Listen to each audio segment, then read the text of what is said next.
साथियों, जो हवा हवाई भाजपा जजप्पा सरकार है, आज हम सब साथी एक कोने से दूसरे कोने तक भारतीय राष्ट्रीय कांग्रेस और हरियाणा प्रदेश कांग्रेस के सब साथी हवा हवाई भाजपा जजप्पा सरकार से ठोस बेरोजगारी और युवाओं के मुद्दों पर तर्कपूर्ण सवाल पूछने के लिए आपके बीच में उपस्थित हैं। 4 पहलू उसके हम आपके समक्ष रख रहे हैं। एक पहलू शैलजा जी ने उसकी शुरुआत की कि बेरोजगारी की हरियाणा में स्थिति क्या है, और उस बेरोजगारी का एक बड़ा पहलू है कॉमन एलिजिबिलिटी टेस्ट, जिसको हमने कॉमन एक्सप्लॉयटेशन टेस्ट की संज्ञा दी है। तीसरा पहलू है जिसकी व्याख्या किरण जी करेंगी, वो है कि किस प्रकार से पद रिक्त पड़े हैं या वापस ले लिए गए या फिर अदालत के पचड़े में डाल दिए गए। और चौथा पहलू जो हम आपके समक्ष लेकर आए हैं वो है कि हरियाणा के युवाओं की बजाय बाहरी उम्मीदवारों को मौका मिल रहा है, जिसकी चर्चा आपसे फिर शैलजा जी करेंगी। हरियाणा में बेरोजगारी का सबसे बड़े नासूर का सबूत और उसकी दर्दनाक कहानी कहने वाले वो 11,22,000 नौजवान हैं जिन्होंने कॉमन एक्सप्लॉयटेशन टेस्ट के लिए अप्लाई किया। साल 2019 से ही सीईटी के नाम पर हरियाणा के युवाओं को बेवकूफ बनाने की कोशिश की जा रही है। अगर मैं ये कहूं कि खट्टर और दुष्यंत जी की सरकार मिलकर हरियाणा के युवाओं के भविष्य की भ्रूण हत्या कर रही है तो शायद ये सच होगा। 2019 वाली सारी भर्तियां सीईटी में दे दी गई। 2021 में ग्राम सचिव और दूसरे पेपर लीक हो गए, उन्हें भी सीईटी में दे दिया गया। अब हम 2023 के मिड में हैं, जुलाई का महीना अब हम पहुंच गए, तो आधा साल फिर बीत गया। तो 19 से 23 तक का समय तो सीईटी करवाएंगे और उससे फिर पेपर करवाएंगे, इसी में लगा दिया। 11,22,000 बच्चों ने दरख्वास्त दी। 4 शिफ्टों में आखिर में एग्जाम हुआ, बड़े मोल तोल के बाद 5 और 6 नवंबर 2022 को। 10 जनवरी 2023 को रिजल्ट आया। रिजल्ट में 2,92,000 बच्चों को उन्होंने पास दिखाया। पब्लिक डोमेन में नहीं डाला, आखिर में फिर कोर्ट में गया और 29 जून 2023 को 2,92,000 से बढ़ाकर 3,59,000 बच्चों को पास दिखा दिया गया। यह सीईटी का रिवाइज रिजल्ट भी उन 11,22,000 बच्चों से भी और 3,59,000 युवक और युवतियों से भी जो हरियाणा के हैं, उनके भविष्य से क्रूर और भद्दा मजाक है। युवाओं की जिंदगी से कॉमन एक्सप्लॉयटेशन टेस्ट, जिसे वो कॉमन एलिजिबिलिटी टेस्ट कहते हैं, उसके नाम पर जो मजाक हो रहा है, उसके 4 पहलू जरूरी हैं। पहला, सीईटी करवाने के बाद सीईटी में से केवल 4 गुना उम्मीदवार बुलाने की एक अजीबोगरीब शर्त लगवा दी।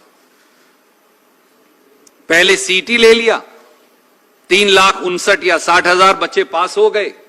अब कहते हैं केवल 4 गुना, जितनी पोस्ट है उसका 4 गुना बुलाएंगे, तो बाकी बच्चे कहां जाएंगे? फिर उन्होंने सीईटी क्यों दिया था? फिर आपने सीईटी एग्जामिनेशन क्यों किया था? फिर 11,22,000 से 3,59,000 शॉर्टलिस्ट क्यों किए थे?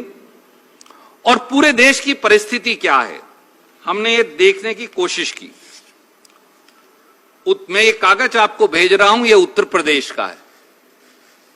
यहां भी इसी प्रकार का एग्जाम है।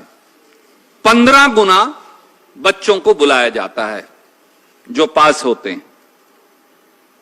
ये पड़ोस के राज्य राजस्थान का है, यहां भी 15 गुना बुलाए जाते हैं।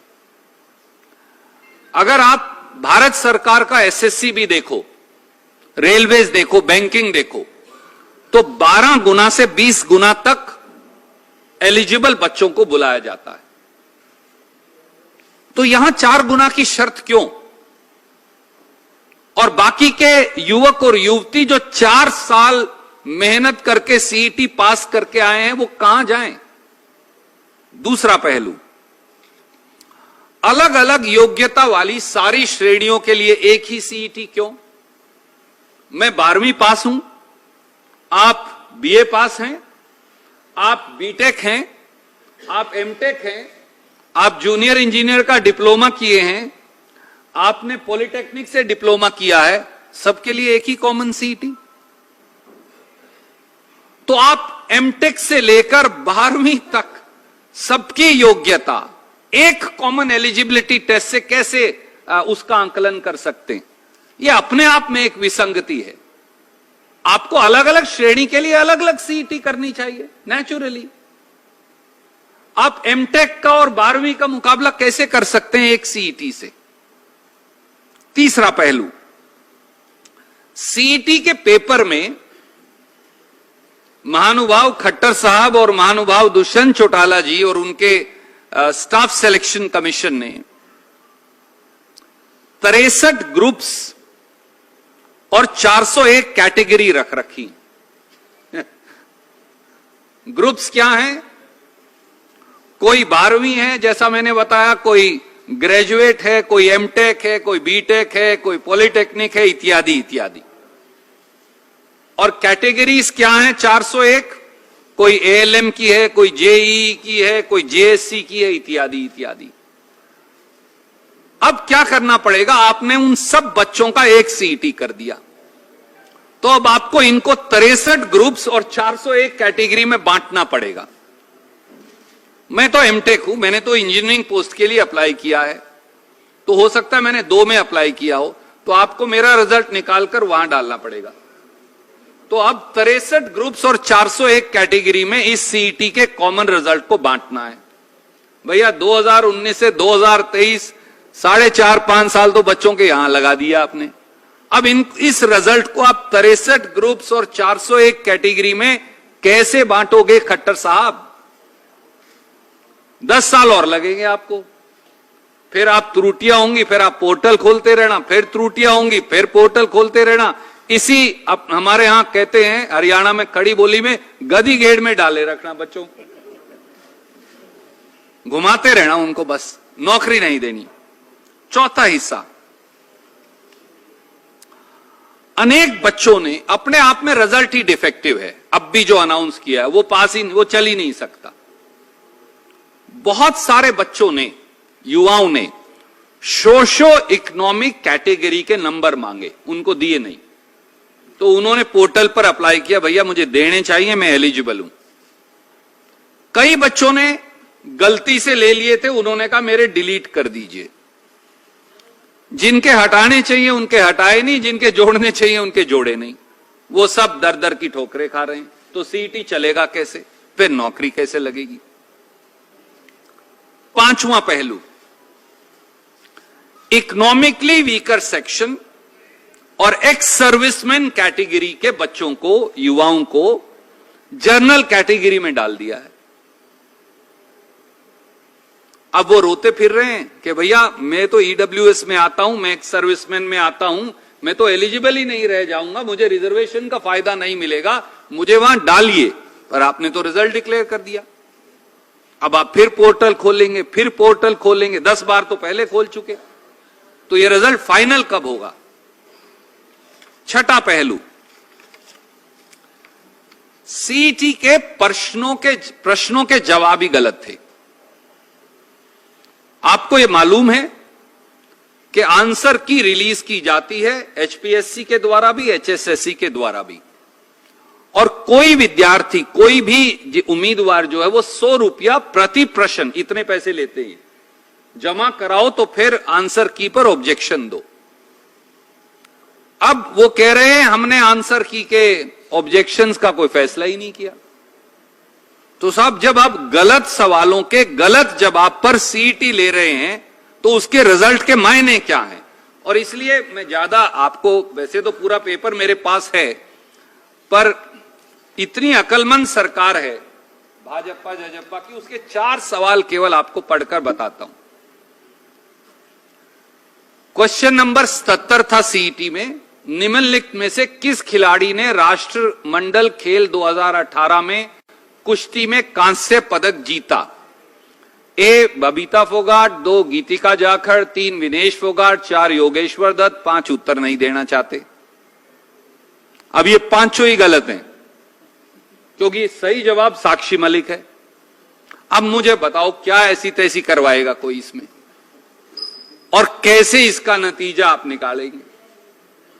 भाई तुम्हारा एक ही सवाल, तुमने सारे सवाल ही गलत का जवाब ही गलत है तुम्हारे, पांचों के 5 का।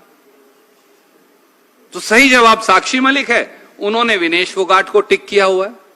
तो मैं गलत सवाल का जवाब दूंगा, गलत जवाब तो नंबर मिलेंगे, नहीं तो मिलेंगे नहीं। इनका एक और देख लीजिए। सवाल नंबर 81 था, who was the first Indian to be appointed as first chief justice of the Punjab high court in 1913? Gopal Singh, Alok Singh, sir Chhotu Ram, doctor Swarup Singh, not attempted. सही जवाब है सर शादीलाल, उनका नाम ही नहीं लिखा। बताओ भैया कैसे जवाब देगा बच्चा? अजीब आदमी हो आप।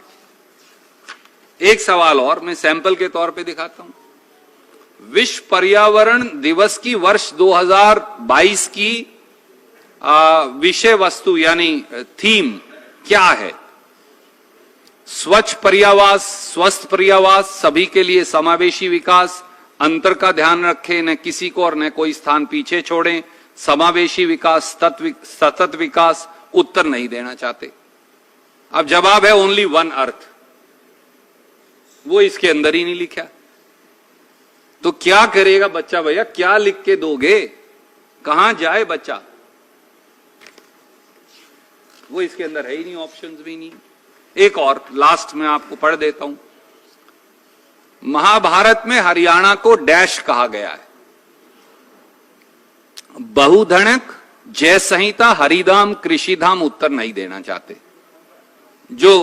जो महाराज खट्टर साहब और दुष्यंत जी हैं वो कहते हैं कृषिधाम कहा गया है। कहा गया है बहुधनक, a land of riches and a land of plentiful grains. अब आपको महाभारत की जानकारी नहीं है भैया, क्यों ऐसे सवाल पूछते हो? जरूरी है खट्टर साहब वो पूछना जिसका जवाब ना आपको आता, ना दुष्यंत चौटाला को आता, ना चेयरमैन एचएसएससी को आता। क्यों बालकों के साथ इस प्रकार का व्यवहार कर रहे हो? अब जब आपने इनके जवाब ही करेक्ट नहीं किए, आंसर की में एक और नोटिस लगा दिया, 1000 रुपया और भरो फिर ठीक करवाओ। क्यों करें भाई? बेवकूफी आप करें, छल आप करें, कपट आप करें, धोखा आप करें, अभिशाप आपकी सरकार बन जाए, 11,22,000 बच्चे यानी 40 लाख हरियाणा के लोग समेत परिवारों के वो बेवकूफ बने। तो किस प्रकार से भर्तियां होंगी जब ये इस प्रकार का सिस्टम है?